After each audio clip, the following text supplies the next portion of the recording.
ప్రజలంటే తన బిడ్డల లెక్క ఆలోచించిన మహానుభావుడు ఆయన. కులాలు మతాలు ద్వేషాలకు అతీతంగా నిలబడిన కర్మయోగి ఆయన. ఆయన ఒక్కటే అనిండు, అయ్యా ఈ దేశంలో 4 వర్గాలు ఉన్నాయి. ఈ 4 వర్గాలు ఏ దినమైతే సుభిక్షంగా అద్భుతంగా అభివృద్ధి వైపు పోతాయో ఆ దినం ఈ దేశం ప్రపంచంలోనే నంబర్ 1 అవుతుంది. ఏవి ఆ 4 వర్గాలు?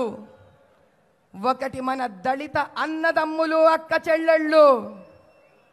అందుకే మురుమురు అమ్మని తీసుకెళ్ళి ప్రెసిడెంట్ చేసిండు ఆయన. 2 రైతన్న. ఏ రైతన్న చెయ్యి పెట్టందే భూమి నుంచి బంగారం పండదో అటువంటి రైతన్న మనకు ముఖ్యమని చెప్పిండు ఆయన. 3 యువత. సింహ గర్జన చేసే యువత.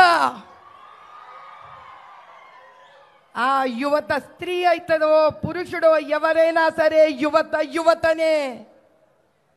స్త్రీ కనుక సింహమై గర్జిస్తే ఆ సింహం వెనుక నిలబడే ఏనుగే పురుషుడు.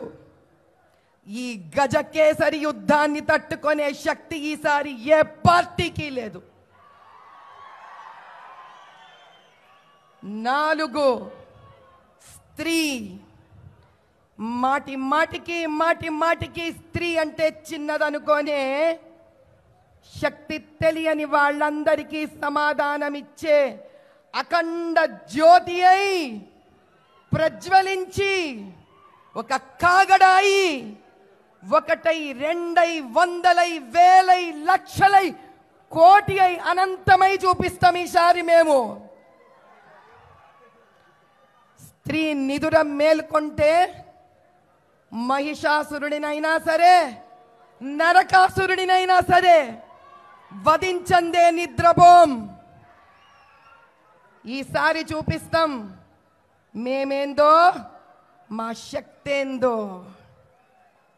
స్త్రీలు శాంతంగా ఉన్నంత వరకు అమ్మ లెక్క కనిపిస్తుంది, అన్నం పెడుతుంది, కడుపు చూస్తుంది.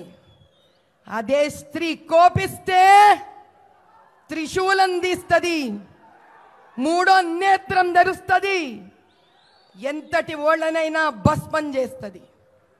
ఈసారి ఈడ నుంచి భాగ్యనగర్ గెలుస్తాం. మన ప్రియమైన మోదీ గారికి బహుమతిగా ఇస్తాం.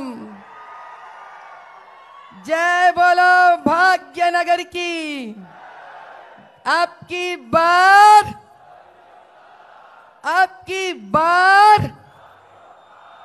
बार जय बोलो भारत माता की.